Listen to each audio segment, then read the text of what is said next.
J'ai jamais aimé ma tête. Ah tiens. Comme ça.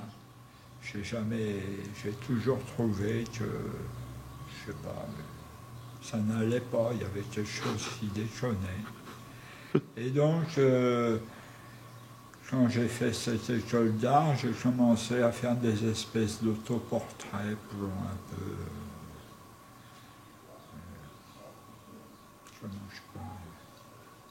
un peu me dégager. Oui, c'est ça, idée, oui. Quoi. Et puis, les professeurs avec qui j'étais dans cette école m'ont tout de suite dit que j'étais un sculpteur. Alors je me suis mis à faire de la sculpture.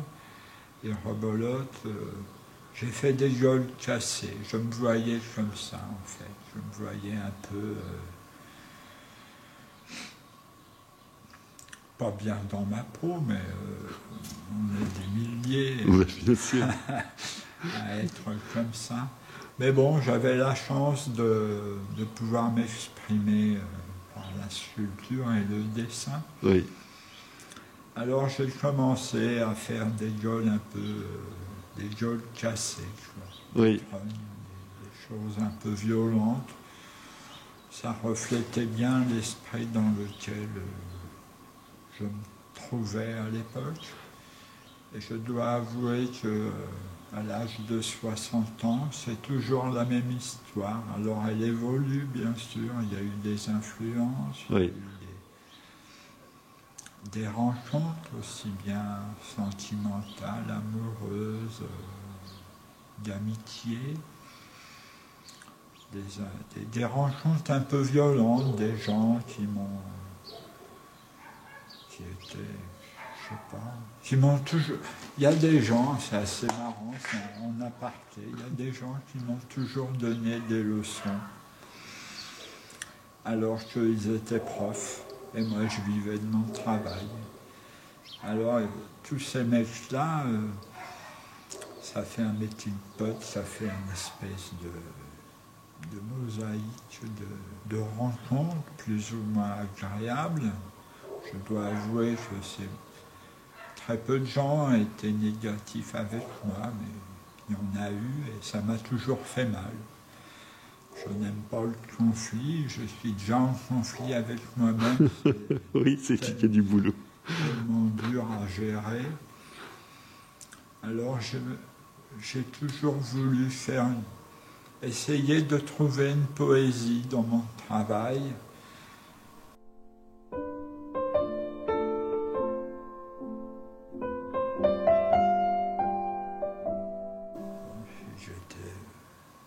Si j'avais un talent, je me compare toujours, enfin je me compare. J'ai toujours eu des référents dans mon travail, bien sûr Picasso, et il y a Michel-Ange. Alors bon, vous le mettez à côté, ça ne tient pas la route. Je ne sais pas, si, pourquoi pas. Mais je parlais ce matin à une copine que j'ai eu le syndrome de Stendhal à Florence, quand j'ai vu à la Galleria dell'Accademia toutes les œuvres inachevées de Michel-Ange. J'étais avec Armel. Je me suis mis à pleurer, mais littéralement, je ne comprenais pas ce qui m'arrive. Vous savez, ça m'arrive dans la musique qui provoque des frissons, qui provoque des larmes, des joies. Mais en art, j'ai jamais eu ça. Ouais. En art, j'ai toujours été scotché par des artistes en voyant des expositions. Ça me donnait envie de travailler. Il y avait la jalousie de se dire putain, lui, il a fait ça, pas moi. Enfin, un truc professionnel. Et j'ai jamais pleuré devant un artiste. Mais est-ce que c'était parce qu'elles n'étaient pas finies, les œuvres n'étaient pas finies, ou alors c'était l'ensemble des... Ben, je sais. du travail? Bon, déjà, c'est un mec que je place au-dessus de tout le monde. Hein. Michel-Ange, même au-dessus de Picasso. Si je devais faire un classement, le Ouais. top 50, Top 2. je ne peux pas dire. C'est quelqu'un que j'ai étudié un peu en histoire de l'art à l'école.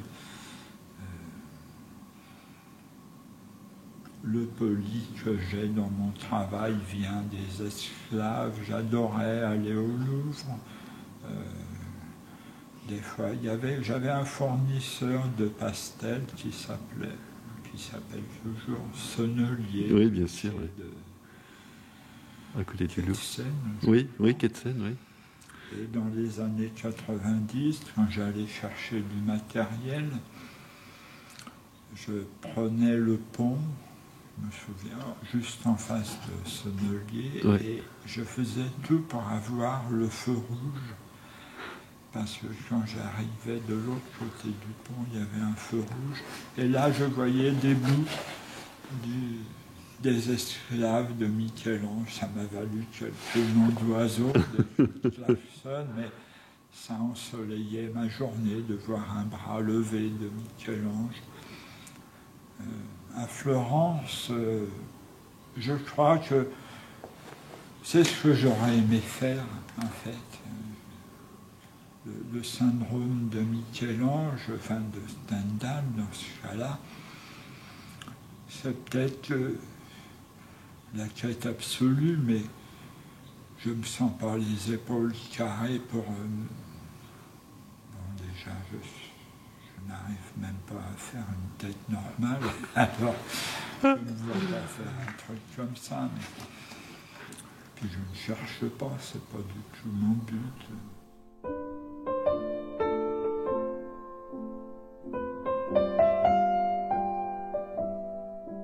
C'est-à-dire que les têtes, je trouve ça tellement expressif. Oui. Bon, vous demanderiez à Camille Claudel, elle a démarré sa carrière en faisant un pied dans un bloc de marbre pour Oui. Rodin. Donc il n'y a pas de...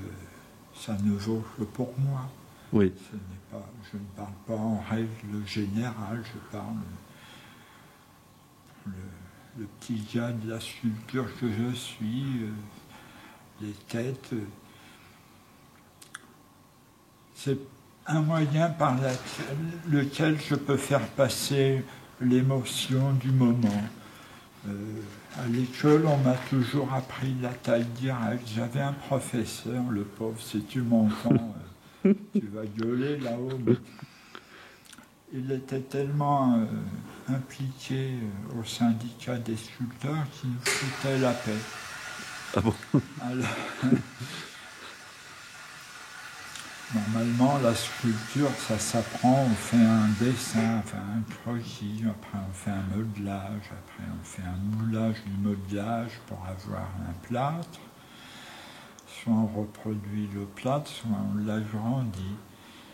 Et la taille directe, c'est un peu ce que pratiquait déjà Michel-Ange, d'après ce que j'ai pu comprendre. Il avait très peu de modèles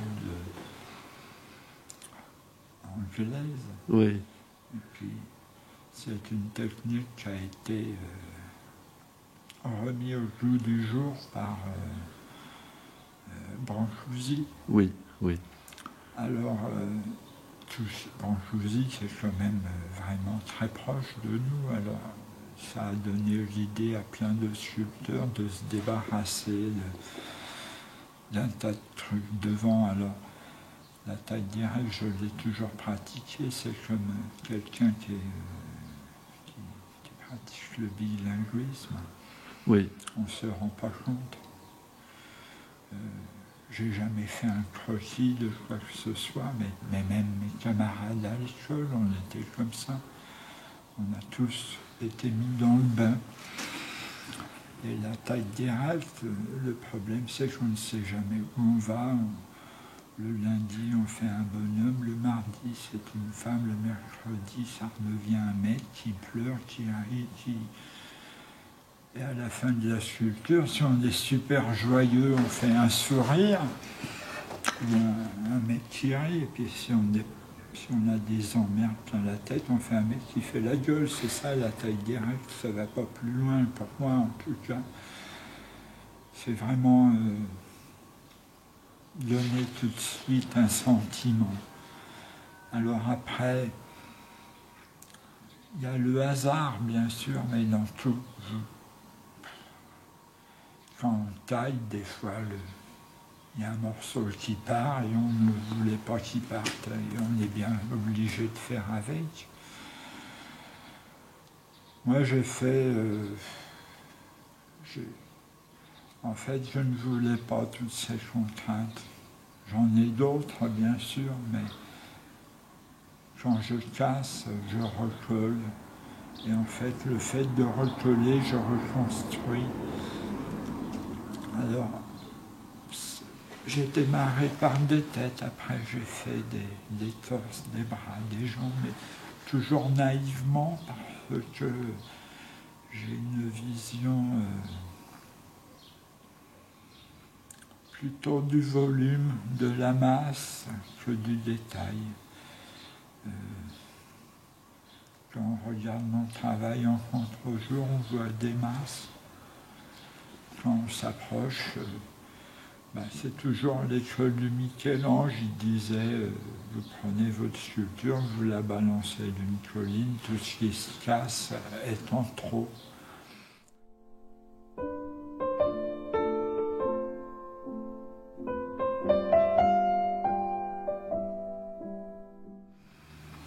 J'ai fait de la pierre, je fais du métal, de la forge, du bronze, j'essaie de ruer dans les brancards, mais les gens me disent toujours c'est mignon. C'est mignon.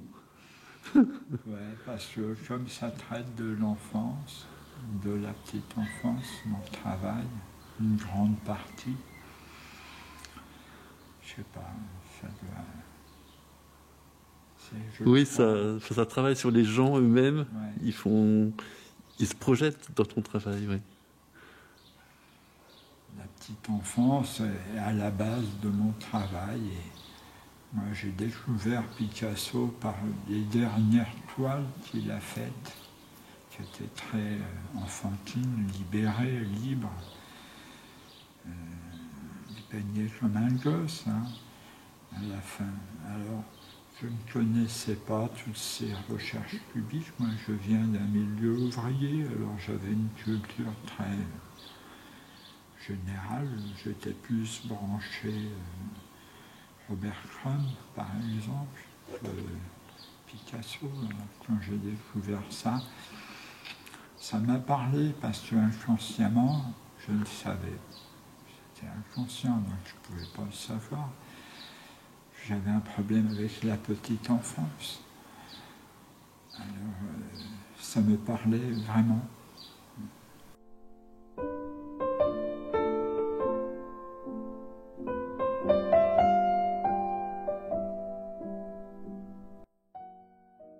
Toute la première partie de mon œuvre, enfin, j'aime pas tellement ce mot-là. Bon, du travail. De mon travail. A été fait en marbre noir de Belgique. Et en fait, ce marbre noir, au tout début, je faisais des espèces d'icônes, icônes modernes, qui avaient été influencées par des dessins de Matisse. Et puis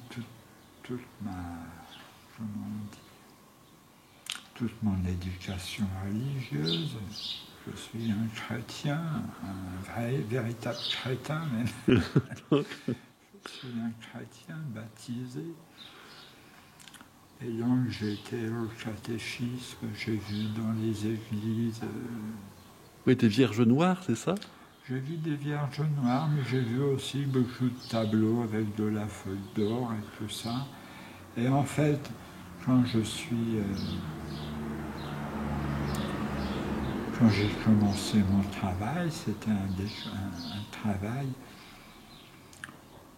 en marbre noir, avec souvent des femmes très stylisées, avec un décor en feuilles d'or, un dessin un peu à la Matisse ou Picasso, ça dépendait parce que j'étais très influençable et très influencé. Et tout dans les musées, j'aimais bien le Louvre, j'allais au musée, je voyais des vases grecs avec des silhouettes noires qui étaient pétées en l'Archelet et tout ça. Donc c'était des pierres très brutales, dont la forme était complètement aléatoire, comme je trouvais la pierre. À l'intérieur, en polissant ce marbre, j'obtenais le noir du marbre que je polissais, je l'entourais de feuilles d'or, et ça donnait des choses assez décoratives, mais je ne m'en rendais pas compte à l'époque. Après, j'ai commencé les visages assez rapidement, les brutes de trône, comme j'appelle ça. Ouais. Et les deux, sur le premier catalogue, je ne sais pas où il est, il doit y en avoir un qui traîne, il y avait ces deux factures. Quelque chose d'assez sophistiqué, assez décoratif. Ouais. Et de l'autre côté, il y avait un côté un peu plus brutal. Et les choses décoratives, je voyais le bout. C'est-à-dire que, comme c'était quelque chose de très frontal, déjà il y avait un manche, parce que la sculpture, on doit tourner autour. Et bon, je lève le bras gauche, je lève le bras droit. À la fin, je ne savais plus quoi faire sur ce personnage. Et puis ça s'est imposé de tout seul, ces brutes de trône, où j'ai commencé à me reconstruire. En fait, c'est ça. Je me suis reconstruit, mais je ne le savais pas. J'ai fait plein d'assemblages, travail de dentisterie, parce que chaque morceau que je collais, il y avait des broches dedans, enfin, c'était un boulot fou, je pétais, je recollais, et c'est venu comme ça, le collage, les assemblages. Quand il y avait trop de cassures, de recollage, je peignais pour camoufler. Ah oui. Alors, la peinture est arrivée dans ma sculpture comme comme un voleur, quoi, pour essayer de cacher mes imperfections, tout étant symbolique. Hein. Est-ce que tu es une sculpture aussi toi-même? Après mon cancer de la langue, je me suis retrouvé à l'hôpital avec des darins partout, des trachéos, des fils. Et tu t'es dit, moi aussi, je me suis dit, ça y est. Je suis une œuvre. Je me suis dit, mais je vis toujours, j'ai vécu longtemps avec une sonde gastrique, j'avais un bout de plastique qui sortait de mon ventre. Ouais. Là, j'ai une chambre pour la chimio. Et je me dis, si je faisais ça dans mes sculptures, les gens me prendraient pour un fou. Alors que j'ai vécu et je vis encore avec du plastique en moi. Mais pour répondre à ta question, oui, c'est assez marrant parce que j'adore le hasard. Je le provoque comme je peux. Oui. C'est-à-dire que je casse des pierres, quand les morceaux tombent là où ça ne doit pas casser, c'est du pur hasard et j'essaye de m'en servir. Et des fois, je fais une jambe qui peut devenir un bras, je fais une tête qui peut devenir un corps entre guillemets. Et je dois avouer que ce cancer m'a remis les choses à sa place parce que on m'a viré la moitié de ma langue qu'on a reconstruit avec un bout de mon avant-bras. Et j'ai dit au public, mais c'est ce que je fais. Moi. Eh ouais, C'est ce que c'est ça je qui est fais. formidable. Ouais. Alors, ils ne comprenaient pas vraiment parce qu'ils ne connaissaient pas mon travail.